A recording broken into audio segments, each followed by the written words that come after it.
ونصلي ونسلم على رسوله الكريم وآله وصحبه الكرام أجمعين ومن تبعهم بإحسان إلى يوم الدين. أما بعد، فأعوذ بالله من الشيطان الرجيم. بسم الله الرحمن الرحيم. وَإِذِ ابْتَلَىٰ إِبْرَاهِيمَ رَبُّهُ بِكَلِمَاتٍ فَأَتَمَّهُنَّ قَالَ إِنِّي جَاعِلُكَ لِلنَّاسِ إِمَامًا قَالَ وَمِن ذُرِّيَّتِي قَالَ لَا يَنَالُ عَهْدِي الظَّالِمِينَ. صدق اللہ مولانا العظیم وبلغنا رسولہ النبی الامین الکریم ونحن علی ذلک لمن الشاہدین والشاکرین والحمد للہ رب العالمین. آئیے سب سے پہلے اپنے آقا مولا تاجدار مدینہ صلی اللہ تعالی علیہ وسلم کی بارگاہ بے کس پناہ میں درود شریف کا نذرانہ پیش کریں. پڑھیں بآواز بلند: اللہم صلی علی سیدنا محمد وعلی آل سیدنا محمد واصحاب سیدنا محمد وبارک وسلم علیہ. حضرات گرامی،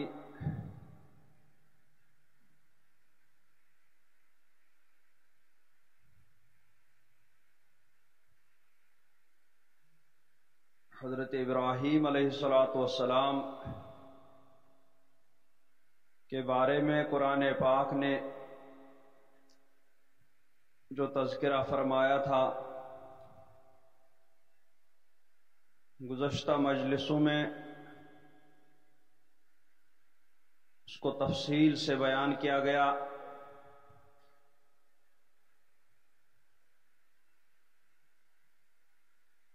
اب آخر میں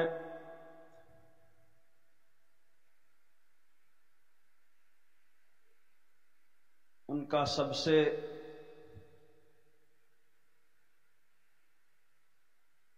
سے بڑی یادگار، جس کو انہوں نے اپنے فرزند حضرت سیدنا اسماعیل علیہ السلام کے ساتھ مل کر کے تعمیر فرمایا تھا،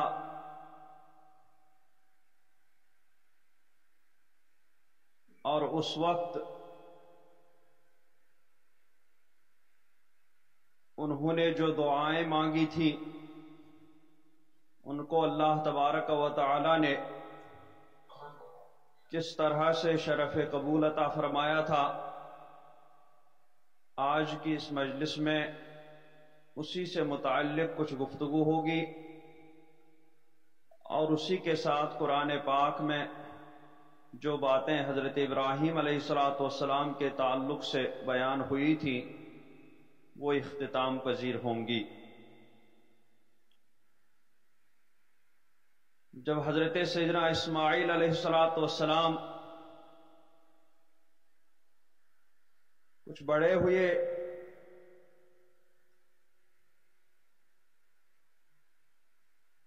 تو اللہ تبارک و تعالی کی جانب سے حضرت سیدنا ابراہیم علیہ السلام کو خانہ کعبہ شریف کہ جس کی دیواریں جو حضرت سیدنا آدم علیہ السلام نے تعمیر فرمایا تھا، وقت گزرنے کے ساتھ ساتھ گر چکی تھی اور اس کی جگہ بالکل نامعلوم ہو چکی تھی، تو اللہ تبارک و تعالی نے اس جگہ کی نشاندہی فرما کر حضرت سیدنا ابراہیم علیہ السلام کو اس کی تعمیر نو کا حکم فرمایا کہ وہ گھر زمین پر سب سے پہلے میری عبادت کے لیے تعمیر کیا گیا،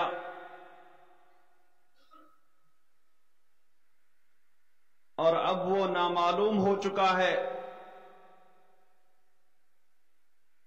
اس کو تعمیر کرنا اب تمہارا کام ہے. تو اللہ تبارک و تعالی کا حکم پا کر حضرت سیدنا ابراہیم علیہ السلام نے اپنے بیٹے حضرت سیدنا اسماعیل علیہ السلام کے ساتھ مل کر اس کی تعمیر شروع فرمائی، اور تعمیر کرتے وقت پھر انہوں نے اللہ تبارک و تعالی سے دعائیں مانگی۔ ان دعاؤں کا تذکرہ بھی اللہ تبارک و تعالی نے اپنے پاک کلام میں تفصیل سے فرمایا۔ چنانچہ ارشاد باری تعالی ہے وَإِذِ ابْتَلَىٰ إِبْرَاهِيمَ رَبُّهُ بِكَلِمَاتٍ فَأَتَمَّهُنَّ، اور جب ابراہیم کو اس کے رب نے کچھ باتوں سے آزمایا تو اس نے وہ پوری کر دکھائی۔ اللہ تبارک و تعالی نے حضرت سیدنا ابراہیم علیہ السلام سے کچھ باتوں کا امتحان لیا، تو حضرت ابراہیم علیہ السلام نے ان باتوں کو پورا فرمایا، اس امتحان میں کامیابی اور کامرانی حاصل کی۔ وہ باتیں کیا تھی؟ مفسرین کرام کے مختلف اقوال ہیں۔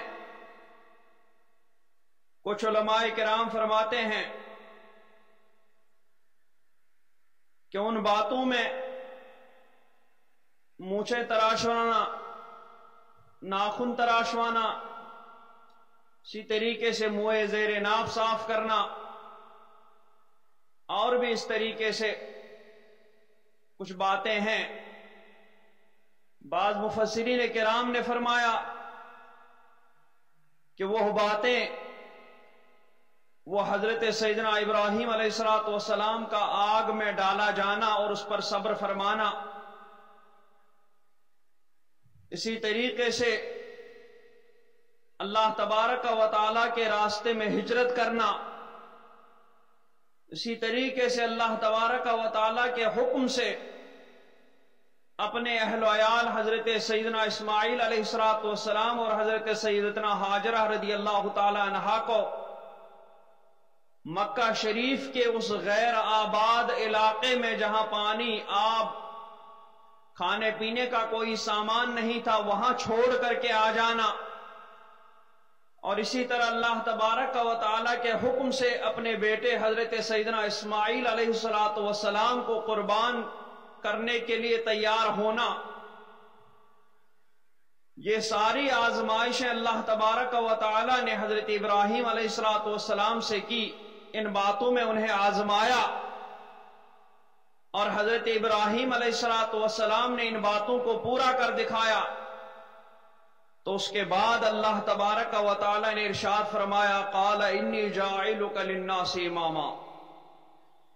فرمایا میں تمہیں لوگوں کا پیشوا بنانے والا ہوں۔ قال ومن ذریتی،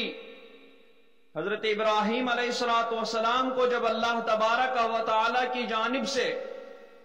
یہ خوشخبری ملی تو انہوں نے اپنی اولاد کے لیے بھی یہ خوشخبری چاہی اور عرض کی پروردگار ومن ذریتی، کیا اور میری اولاد سے بھی پیشوا بنانا۔ قال لا ینال عہد الظالمین، تو اللہ تبارک و تعالی نے ارشاد فرمایا کہ میرا عہد ظالموں کو نہیں پہنچتا۔ تب یہ تھا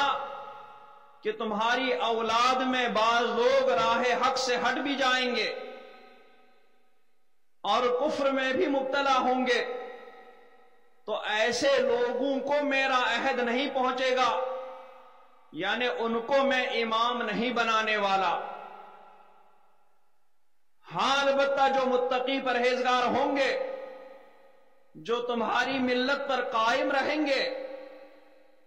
ان کو ضرور امام بنایا جائے گا۔ اور پھر وَإِذْ جَعَلْنَا الْبَيْتَ مَثَابَةً لِلنَّاسِ وَأَمْنًا، کہا جا رہا ہے کہ یاد کرو جب ہم نے اس گھر کو لوگوں کے لیے مرجع اور امان بنایا، یہ دعا بھی حضرت سیدنا ابراہیم علیہ السلام نے مانگی تھی، رب اجعل ھذا بلدا آمنا، کہ اس شہر کو امن والا بنا دے۔ حضرت ابراہیم علیہ السلام کی یہ دعائیں اور ان دعاؤں کو شرف قبول سے نوازنا، یہ قرآن پاک میں کچھ تقدیم و تاخیر کے ساتھ، یعنی کچھ آگے پیچھے بیان ہوئی ہیں، کہ دعا ایک صورت میں بیان ہوئی تو اس کا شرف قبول کی خوشخبری وہ دوسری صورت میں بیان ہوئی۔ اسی طریقے سے پہلے یہ کہ خوشخبری ہی سنا دی گئی کہ قبولیت کی، اور اس کے بعد دعا کا ذکر فرمایا گیا۔ تو اس طریقے سے قرآن پاک میں تھوڑا تقدیم و تاخیر کے ساتھ ہے۔ تو یہ دعا بھی حضرت ابراہیم علیہ السلام نے مانگی تھی جب حضرت ہاجرہ اور حضرت اسماعیل کو وہاں چھوڑا تھا کہ پروردگار میں نے ان کو اس بے آب و گیاہ زمین میں چھوڑا، تو اللہ تبارک و تعالیٰ فرماتا ہے وَإِذْ جَعَلْنَا الْبَيْتَ مَثَابَةً لِلنَّاسِ وَأَمْنًا، کہ یاد کرو جب ہم نے اس گھر کو لوگوں کے لیے مرجع اور امان بنایا، وَاتَّخِذُوا مِن مَّقَامِ إِبْرَاهِيمَ مُصَلًّى، اور ابراہیم کے کھڑے ہونے کی جگہ کو نماز کا مقام بناؤ، وَأَهِدْنَا إِلَىٰ إِبْرَاهِيمَ وَإِسْمَاعِيلَ أَن طَهِّرَا بَيْتِيَ لِلطَّائِفِينَ وَالْعَاكِفِينَ وَالرُّكَّعِ السُّجُودِ، اور ہم نے تاکید فرمائی ابراہیم اور اسماعیل کو کہ میرا گھر خوب ستھرا رکھو طواف والوں اور اعتکاف والوں اور رکوع اور سجود والوں کے لیے۔ اب اس دعا کا ذکر ہے اور دوسری صورت میں بھی ذکر ہے کہ حضرت ابراہیم علیہ السلام نے تعمیر کرتے ہوئے کہ حضرت سیدنا اسماعیل ان کو مواد فراہم کر رہے تھے اور حضرت ابراہیم اپنے دست مبارک سے تعمیر فرما رہے تھے، اور اس گھڑی کو قبولیت کی گھڑی سمجھتے ہوئے حضرت اسماعیل اور حضرت ابراہیم نے مل کر کے دعائیں کی، عرض کری کہ وَإِذْ قَالَ إِبْرَاهِيمُ رَبِّ اجْعَلْ هَذَا بَلَدًا آمِنًا، اور جب عرض کی ابراہیم نے کہ اے رب میرے اس شہر کو امان والا کر دے، وَارْزُقْ أَهْلَهُ مِنَ الثَّمَرَاتِ مَنْ آمَنَ مِنْهُمْ بِاللَّهِ وَالْيَوْمِ الْآخِرِ، اور اس کے رہنے والوں کو طرح طرح کے پھلوں سے روزی دے جو ان میں سے اللہ اور پچھلے دن پر ایمان لائیں، یعنی صرف مومنین کو، چونکہ اوپر اللہ تبارک و تعالی نے فرمایا تھا لا ینال عہد الظالمین، کہ میرا عہد ظالموں کو نہیں پہنچتا، یعنی کافروں کو وہ میرا عہد نہیں پہنچے گا۔ تو اس کو دیکھتے ہوئے حضرت ابراہیم علیہ السلام نے یہاں پر کہا کہ پروردگار مومنین کو طرح طرح کے پھلوں سے روزی عطا فرما۔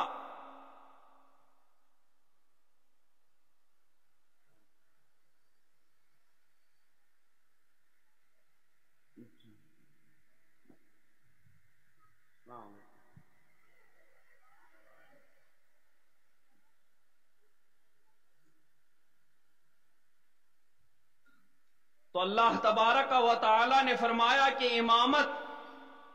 کا مسئلہ دوسرا ہے، پیشوائی کا مسئلہ دوسرا ہے، وہ تو بے شک مومن ہی ہوگا، لیکن رزق کا مسئلہ حضرت جس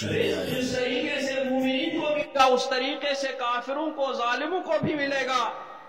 ارشاد فرمایا وَمَنْ كَفَرَ فَأُمَتِّعُهُ قَلِيلًا، کہ اور جو کافر ہوا تھوڑے برتنے کو اسے بھی دوں گا،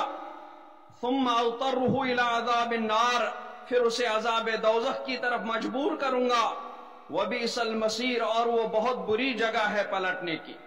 یہ حضرت ابراہیم علیہ السلام نے دعا مانگی کہ اس سرزمین کے رہنے والوں کو ایک تو اس کو امن والا شہر بنا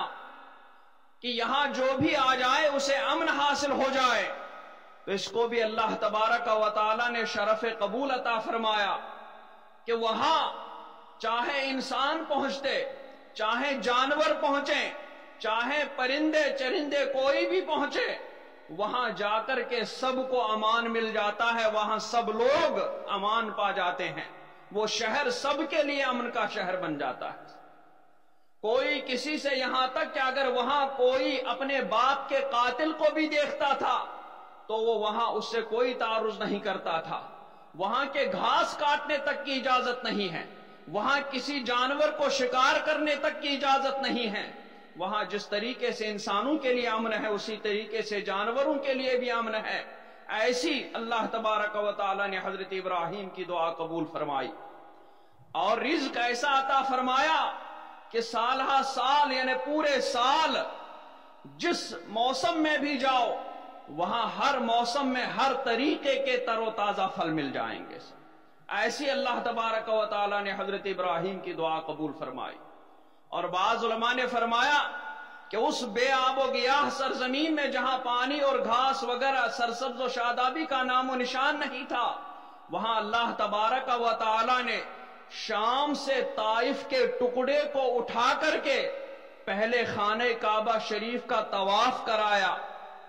اور 7 چکر لگوانے کے بعد، اسی لیے اس کو طائف بھی کہا جاتا ہے، طواف کرنے والا۔ وہاں خانہ کعبہ کا طواف کرنے کے بعد اس کو خانہ کعبہ شریف یعنی مکہ شریف کی سرزمین کے بالکل قریب میں رکھا گیا۔ پورا سرزمین عرب اگرچہ وہاں گھاس اور پانی وغیرہ کی بالکل کوئی نام و نشان نہیں ہے، لیکن وہیں قریب میں جب طائف چلے جاتے ہیں تو طائف میں ہر طرح کی سرسبزی اور شادابی مل جاتی ہے، اور ہر طرح کا پانی بھی وہاں دستیاب ہوتا ہے۔ ایسی اللہ تبارک و تعالی نے وہاں پر حضرت ابراہیم کی دعا قبول فرمائی۔ اور وَإِذْ يَرْفَعُ إِبْرَاهِيمُ الْقَوَاعِدَ مِنَ الْبَيْتِ وَإِسْمَاعِيلُ، اور جب اٹھاتا تھا ابراہیم اس گھر کی نیویں،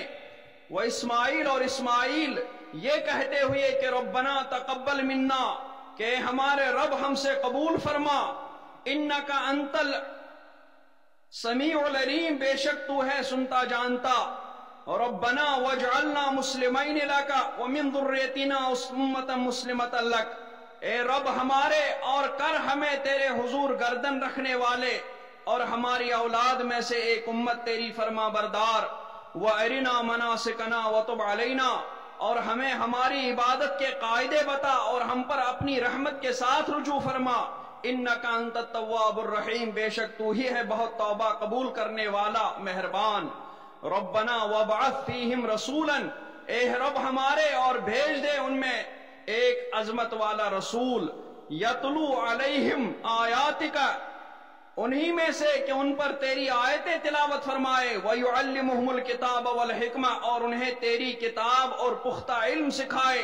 وَيُزَكِّيهِمْ، اور انہیں خوب ستھرا فرما دے، اِنَّكَ أَنْتَ الْعَزِيزُ الْحَكِيمُ، بے شک تو ہی ہے غالب حکمت والا۔ یہ حضرت ابراہیم علیہ السلام نے تعمیر کعبہ کے وقت میں اللہ تبارک و تعالیٰ کی بارگاہ میں دعائیں کی تو اللہ تبارک و تعالیٰ نے ایسا شرف قبول عطا فرمایا کہ مکہ کی سرزمین کو بھی ہرا بھرا کر دیا، وہاں پانی بھی طرح طرح سے مہیا ہو گیا، زمزم شریف کے کنویں نے سب کو پانی سے سیراب کر دیا،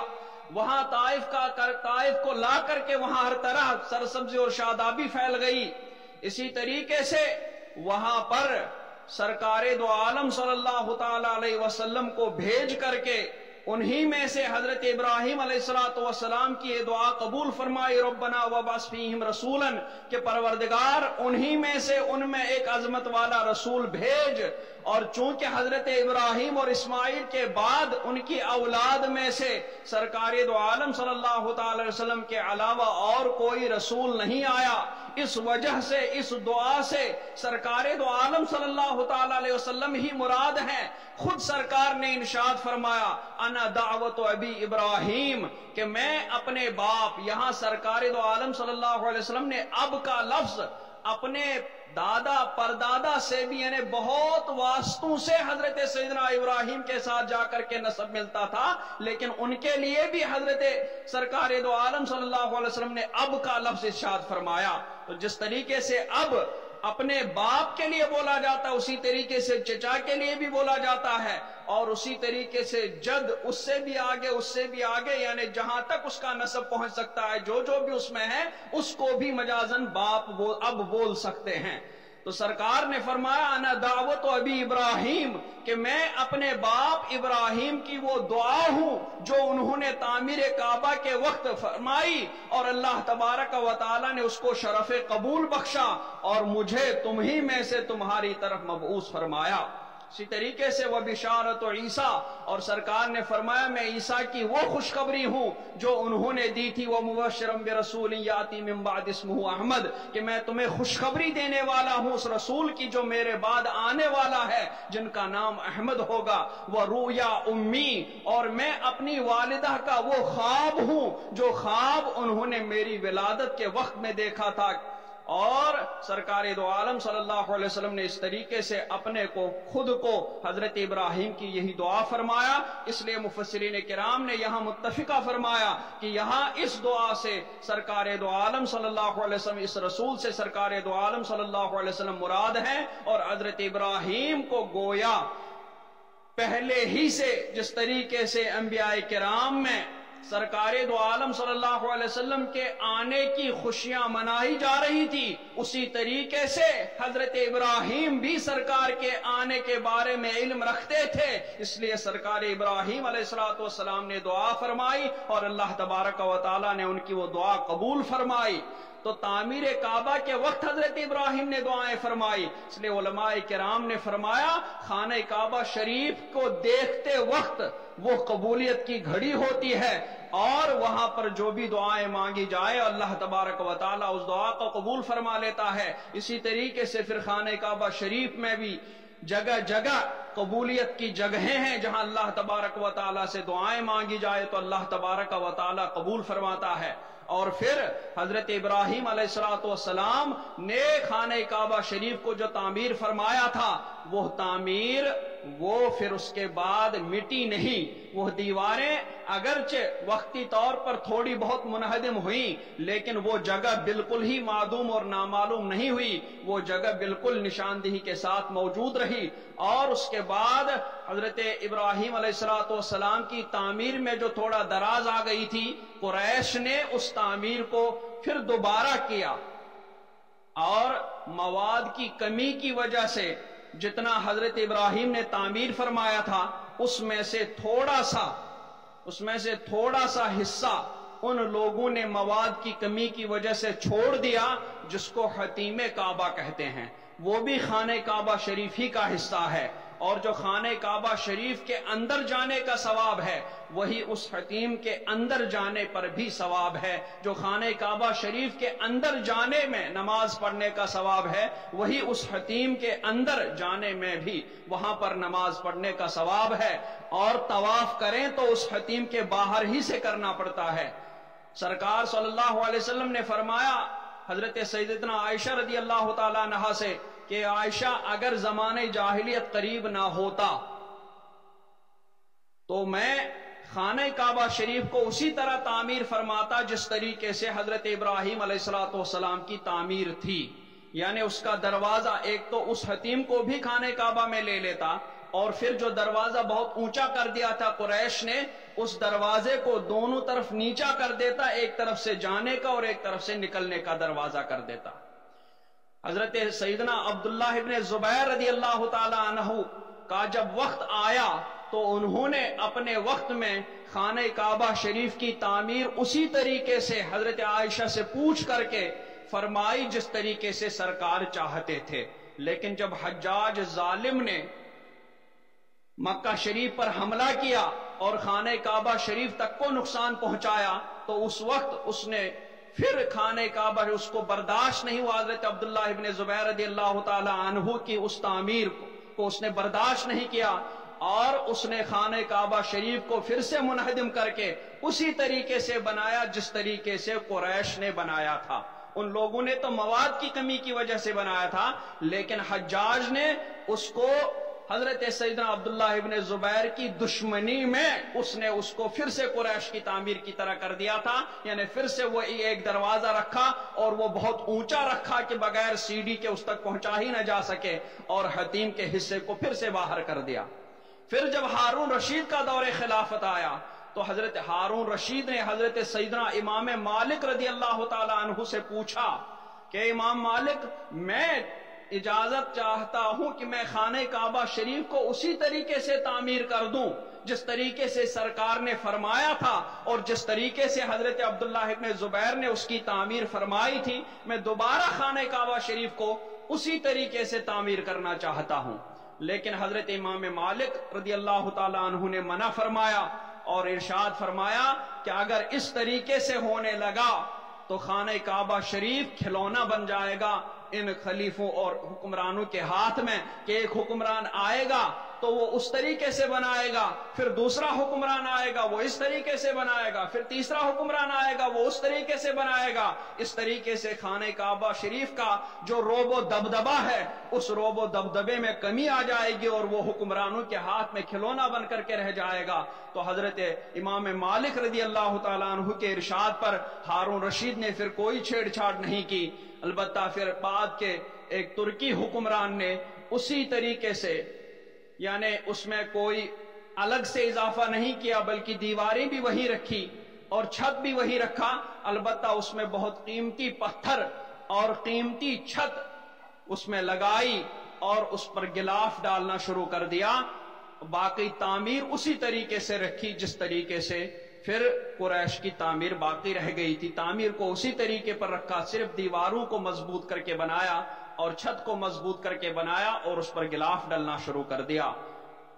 اللہ تبارک و تعالی حضرت ابراہیم علیہ السلام کی برکتوں سے ہماری بھی دعاؤں کو شرف قبول بخشے۔ ہم جن پریشانیوں سے گزر رہے ہیں اللہ تبارک و تعالی ہماری ان تمام پریشانیوں کا خاتمہ فرما دے۔ اس جمعۃ الوداع کی برکت سے ہم یہاں پر حاضر ہیں، اللہ تبارک و تعالی ہماری تمام جائز مرادوں کو پورا فرما دے۔ ہم میں جو بیمار ہیں اللہ تبارک و تعالی انہیں شفاء کاملہ عاجلہ عطا فرمائے، ہم میں جو محتاج ہیں پروردگار عالم ان کی تمام جائز حاجتوں کو پورا فرما دے۔ ہم میں جو بیمار ہیں اللہ تبارک و تعالی انہیں شفاء عطا فرما دے، جو بے اولاد ہیں اللہ تبارک و تعالی انہیں اولاد صالح عطا فرما دے، اور جو بے روزگار ہیں پروردگار انہیں حلال روزگار عطا فرما دے، جو برسر روزگار ہیں اللہ تبارک و تعالی ان کے جائز روزگار میں خوب خیر و برکت عطا فرمائے۔ اور پروردگار عالم جو مسلمانوں کے خلاف دشمنان اسلام سازشیں کر رہے ہیں یہاں دنیا میں، پوری دنیا میں، اللہ تبارک و تعالی ان سازشوں کو انہی دشمنان اسلام پر واپس الٹ دے۔ پروردگار عالم ان کی ان سازشوں کو ناکام بنا دے، ان کو خائب و خاسر فرما، اسلام کا بول بالا فرما، ان سب کافروں کا منہ کالا فرما۔ پروردگار عالم ہم سب کے ایمان، عمل، جان، مال، عزت، آبرو کی حفاظت فرما، ہم سب کا خاتمہ بالخیر فرما، ہمیں اپنے محبوبوں کے نقش قدم پر چلا کر کے اپنے دین متین کی زیادہ سے زیادہ خدمت کرنے کی توفیق رفیق عطا فرما، اور ہم سب کے قائد حضور اسجد میاں صاحب قبلہ اور ان کے اہل خانہ ان سب کو اپنے حفظ و امان میں رکھ انہیں دین متین کی زیادہ سے زیادہ خدمت کرنے کی توفیق عطا فرما۔ وصلی اللہ تعالی علی خیر خلقہ محمد وعلی آلہ وصحبہ اجمعین برحمتک یا ارحم الراحمین۔